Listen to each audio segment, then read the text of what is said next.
계속해서 시장 점검해 보도록 하겠습니다. 오늘은 김주영 아카치오앤컴퍼니 대표 자리에 모셨습니다. 어서 오세요. 안녕하세요. 네. 이번 주 이 국내 시장 변동성 커지고 있는 모습입니다. 이 미국 증시에서는 이 퍼스트 리퍼블릭발 리스크 다시 우려가 되고요. 또 국내에서는 이 CFD발 반대 매매 또 이슈도 나왔어요.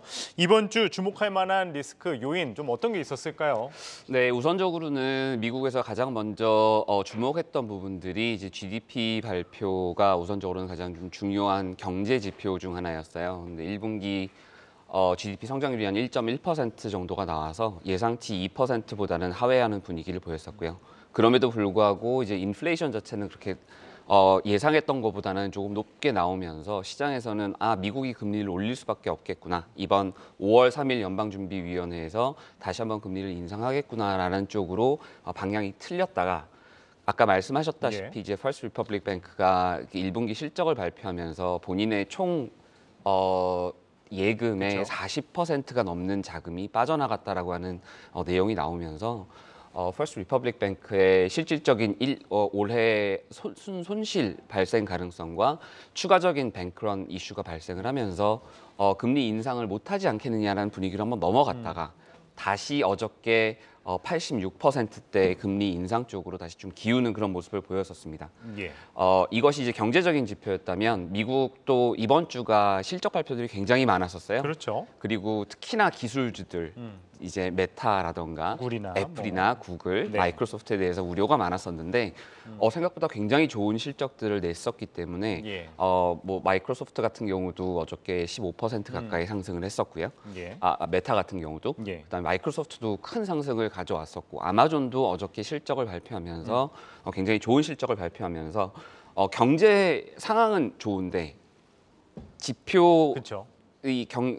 경제적인 경제 지표는 안 좋고 기업 실적은 괜찮고. 호실적이 나오는 예. 이런 상황이 된 상황에서 이제 미국은 금리 인상 쪽으로 간다라는 부분들이 얘기가 돌면서 자금들이 조금 이제 미국 쪽으로 좀 움직이는 안전자산 쪽으로 움직이는 이런 현상들이 좀 보였었고요.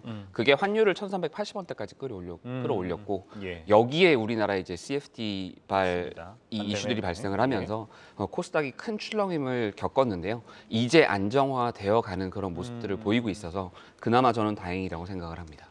예, 그렇다면 좀 가장 중요한 것 중 하나인 외국인 좀 자금 규모도 수급 상황도 한번 살펴보도록 하겠습니다. 최근에 좀 어떤가요, 분위기? 우선적으로는 MSCI 지수 발표를 좀 앞두고 있는 상황들이라 좀 조심스러운 움직임들이 좀 보이는 부분들도 있고요. 두 번째로는 환율이 계속적으로 급등하다 보니 환플레이를 위한 외국인들의 순매수들이 좀 들어오는 부분들은 있습니다. 그래서 코스피 같은 경우는 한 4천억 정도의 순매수가 나왔으나 코스닥 쪽에서는 차익 실현 매물들이 많이 나오면서 4천억대 매도가 나왔고요. 반대로 이런 코스피 4천억 매수를 하면서 실질적으로 선물 시장에서는 1조 4천억 정도를 매도를 했거든요. 예. 결국은 실질적으로 내 포지션 자체를 외국인들은 현재 코스피가 더 하락할 수 있다라는 부분을 베팅을 하고 있는 부분인데 예. 그럼에도 불구하고 올랐을 때 본인들은 이 현물 그러니까 코스피에서 4천억 매수한 부분으로 방어를 하겠다는 생각을 갖고 있는 거고요. 예. 종목별로 좀 나눠서 본다면 삼성전자와 삼성전자 우선주에 대한 매수세가 가장 강했었고요. 예. 그다음에 현대차 같은 경우가 실적이 워낙 좋았었기 때문에 현대차, LG 에너지 솔루션 그리고 한국항공우주 같은 이 방산 업체들에 대한 매수가 좀 들어왔었고요. 예. 반대로 주가가 좀 많이 올랐던 종목들, 포스코 퓨처엠 같은 경우가 2천억대 매도를 맞으면서 주가 예. 조정이 조금 있었고요.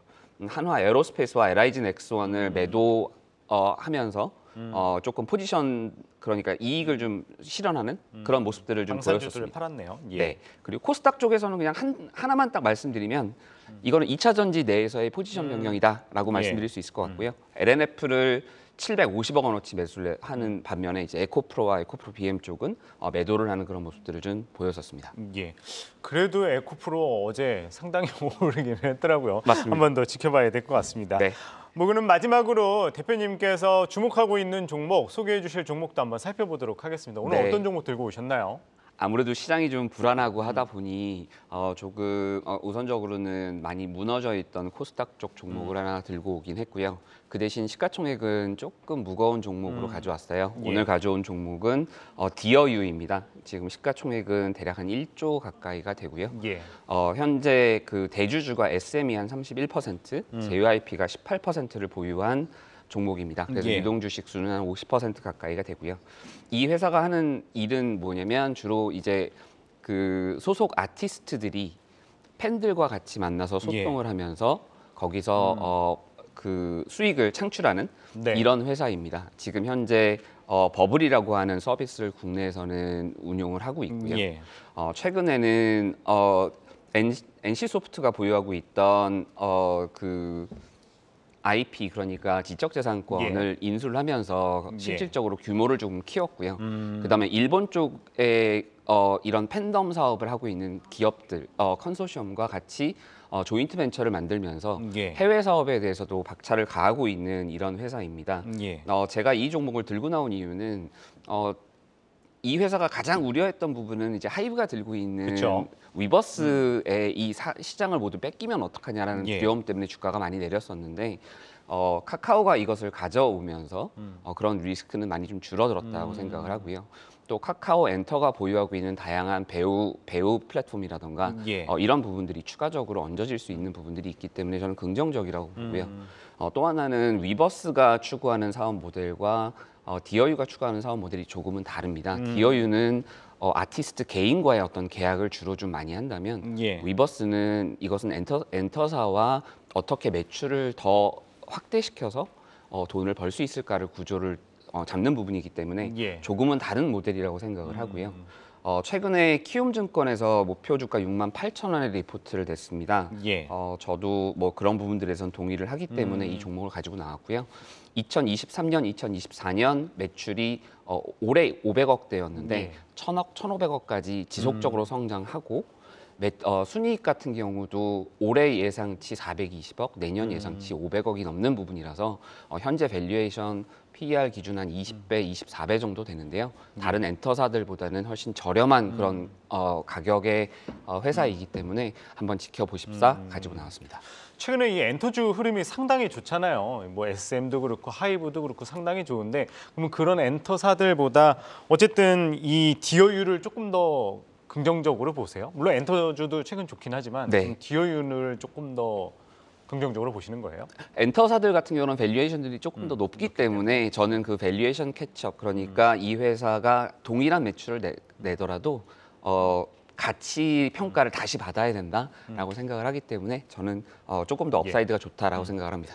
예, 알겠습니다. 오늘은 이 디어유까지 살펴봤고요. 김주영 아카치오 앤 컴퍼니 대표 말씀 들어봤습니다. 말씀 고맙습니다. 감사합니다.